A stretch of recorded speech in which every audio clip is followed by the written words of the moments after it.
Okay, so let's continue to finalize this. Let's make it very quick. Let's duplicate the wall brick. So copy, paste, and let's call this wall concrete 01.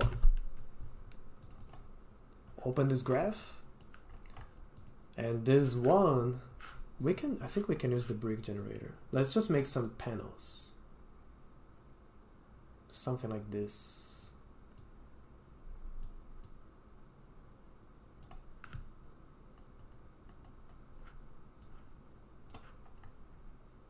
With a much smaller bevel.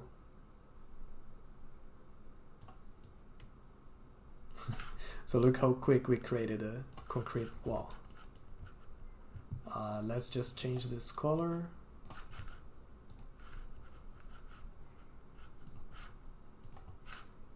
Maybe this one we can pick this. Oh, bam, it works. The laziest texture ever. So export. And because we duplicated, those settings should be correct here. So duplicate, let's apply it in Maya. And I'm gonna apply just to this trim here.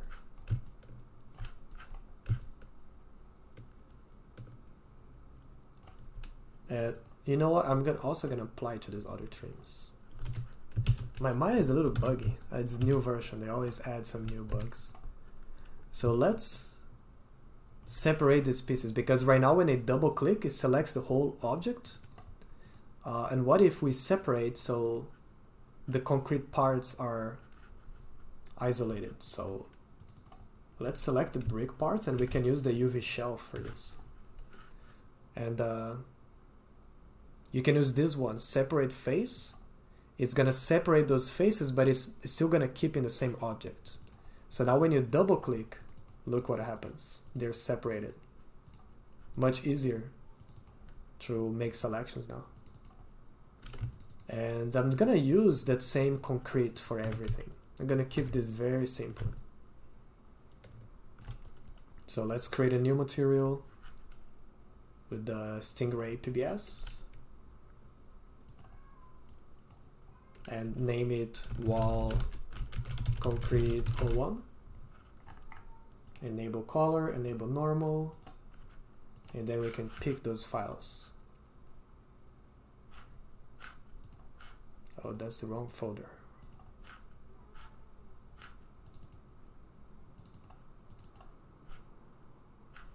Oh yeah, it's my mistake, because I moved this project. It should be in example.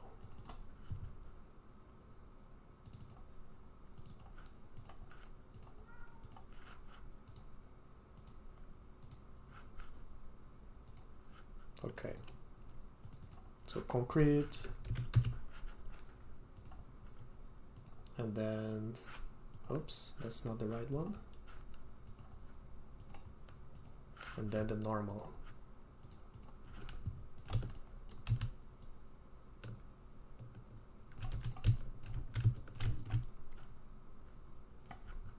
So now let's do one thing at a time. So let's do this ceiling first. Go to the UV editor, auto UVs, set to 4 meters, snap to some corner, and actually works perfectly. Look, because we are working on the grid, the texture borders are also gonna fit the UVs. Well, almost. We can fix that here. Select this and move until they match the grid. Now let's do the same for these parts here.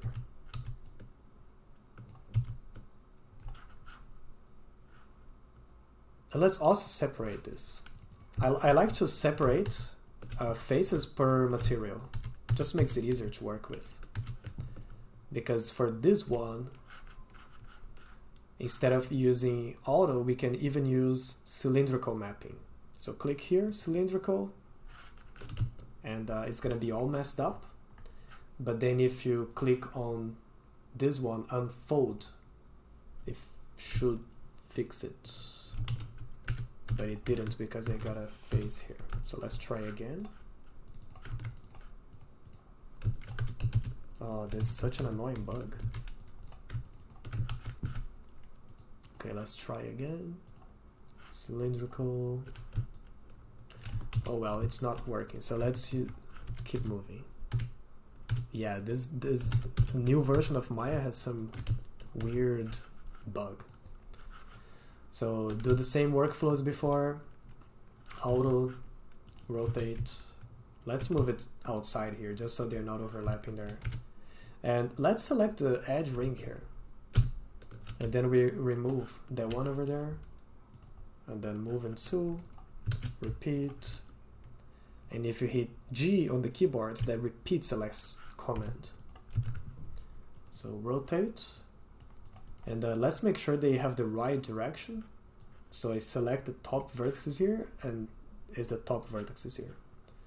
Top. Oh, you see, this one is flipped. So let's flip vertically with this. So same process.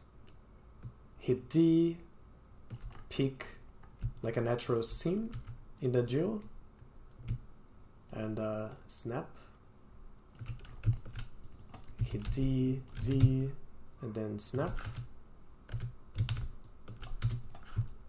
And now let's do these door frames. This one has some extra faces that I'm going to delete.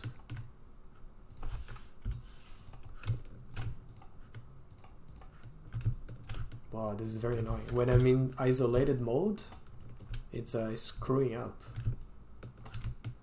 the selected faces. It's a new bug. Okay, so now we have only those faces. And hit auto. And let's see what we got here. You know, actually for this one, I'm gonna use a different method. Let's isolate them. Let's detach from the object using this tool here. So they're isolated, right? So when I hit this button here, unitize, that's gonna map each face to a perfect square.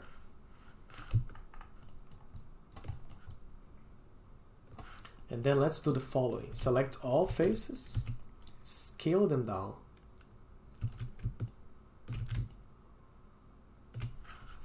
And select these edges, the edge loop, and then move and sew. And now hit unfold. So now they are stretched this way. And we can fix the scaling like this. And now they're mapped like a trim. So this is not the best texture for this, right? Like we would need some sort of trim, but just for example, I'm gonna use the same concrete. And now let's isolate this part, detach, and let's use the same technique. Unitize, scale down. For this one, let's select an edge ring.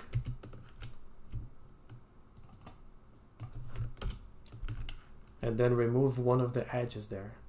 And then hit move and tool. So hopefully we should have like this stripes here. And let's hit unfold. Yeah. So now they're all mapped like a trim. And we can move them. If you click here on select shell, you can select everything and then you can move. Let's try to find something that looks a little natural. This is not perfect for this, but it works for now. The top here, we can auto and then 4 meters, snap.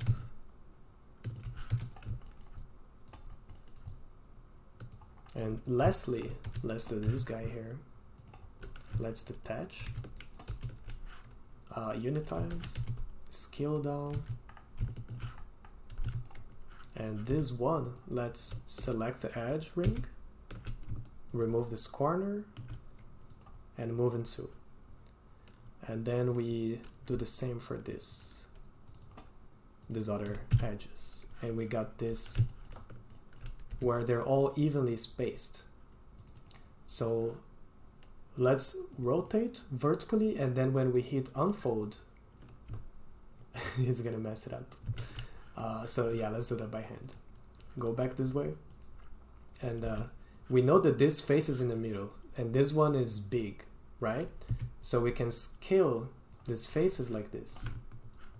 So their relative size it matches the geometry. And now we can unfold. And they should have, they should look okay. So let's export this to Unreal.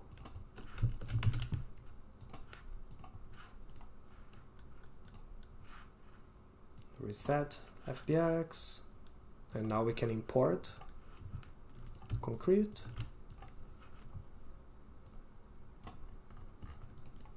create material instance,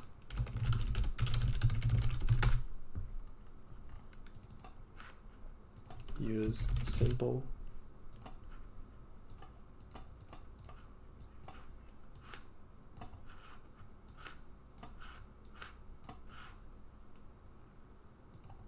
and you see it's complaining here, MREO samples, blah blah blah. It just means that we need to go to the MREO texture and change the compression settings to masks, and now that error is gonna go away. So now let's open this guy, and we can drag and drop the wall concrete to the right place, and the UVs are gonna be correct. So that's pretty much the workflow. Of course, these materials, they are not amazing and they don't fit perfectly, but you should be able to understand how to mix and match. And let's enable scale on this guy too. And now we can use this with the modular pieces too. Well, not on that side.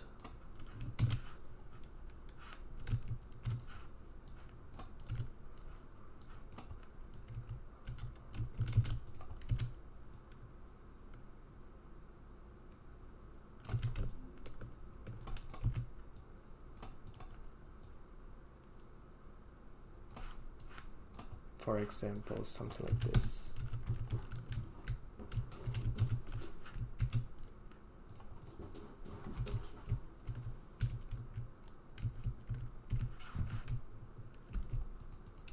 And yeah, that's pretty much it. That's the quick version of the workflow. And if you know how to do this, you can already do a lot of stuff, like a lot of stuff. You already know how to model. You already know how to get your models in game. You already know how to export textures. You know how the tiling works. You can just go from here and experiment, make some different materials, and just have fun. Because once you get this workflow nailed, it gets much easier to tackle bigger projects. So before moving forward, just make sure that you remember how to do this. These operations are the foundation of everything we're gonna make later. So make sure you got this well, and if you have any questions, just let me know.